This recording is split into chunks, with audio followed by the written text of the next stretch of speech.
बिस्मिल्लाहिर्रहमानिर्रहीम। अगर आप किसी ऑफिस या फंक्शन में पहली दफ़ा चले जाएँ, तो आपको पता है कि वहाँ के जो ड्रेस कोड्स होते हैं कि आज आपने ये पहन के आना है, इस फंक्शन का ये उसूल है, इस ऑफिस का ये उसूल है।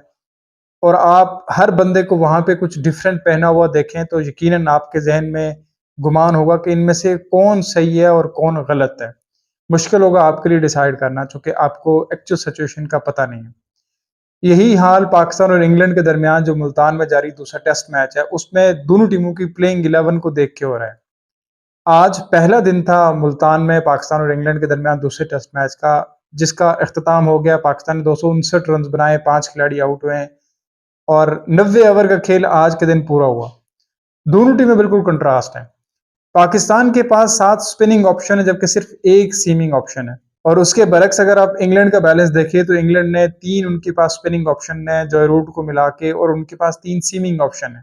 तो अब आप ही बताएं कि इनमें से बैलेंस साइड कौन सी है। आज पहले दिन में पाकिस्तान ने 259 रन बनाए और आज का दिन बिलोंग करता है कामरान गुलाम। मैं बार बार ये कह के थक गया कि कामरान गुलाम डोमेस्टिक क्रिकेट में परफॉर्म कर रहा है। 25 सेंचुरीज करने के बाद उनको मौका मिला, 16 उनकी फर्स्ट क्लास सेंचुरीज है। उसके बाद 29 साल और 5 दिन के वो हो गए और उनको पाकिस्तान की तरफ से डेब्यू करने का मौका मिला। और इस मौके को उन्होंने हाथ से जाने नहीं दिया, दोनों हाथों से ग्रैब किया। 118 रन की आज की इनिंग्स खेली, 13वें पाकिस्तानी खिलाड़ी बने कि जिन्होंने टेस्ट डेब्यू में 100 किया। 118 रन कामरान गुलाम ने बनाए, 77 रन की इनिंग्स खेली साइम अयूब ने। उन दोनों के दरमियान 149 रन की पार्टनरशिप हुई, वरना पाकिस्तान 19 रन पे 2 खिलाड़ी आउट हो गया था।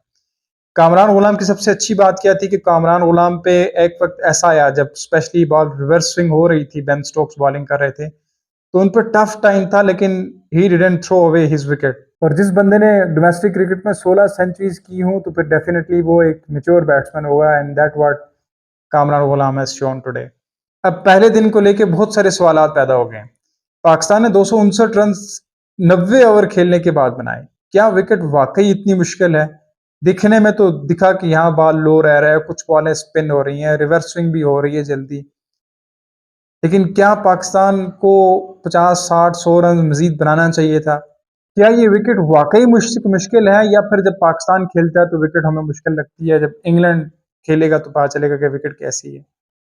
दूसरा, पाकिस्तान ने जो टीम का बैलेंस रखा है, आपने 3 फ्रंट लाइन स्पिनर्स को टीम में जगह दी, फिर आपके पास कामरान गुलाम हैं, सलमान अली आगा हैं, उसके बाद साइम अयूब हैं जो स्पिन बॉलिंग करते हैं। इसका मतलब कि आपने सारे ही स्पिनर्स रख दिए, और फिर आपको भी पता है कि आपने स्क्वायर से सारी ग्रास हटा दी है, विकेट पुरानी यूज हो रही है, तो डेफिनेटली यहाँ पे रिवर्स स्विंग भी होगी। तो रिवर्स स्विंग पाकिस्तान किससे करेगा? क्या आमिर जमाल एक एंड से लगातार बॉलिंग करा सकते हैं?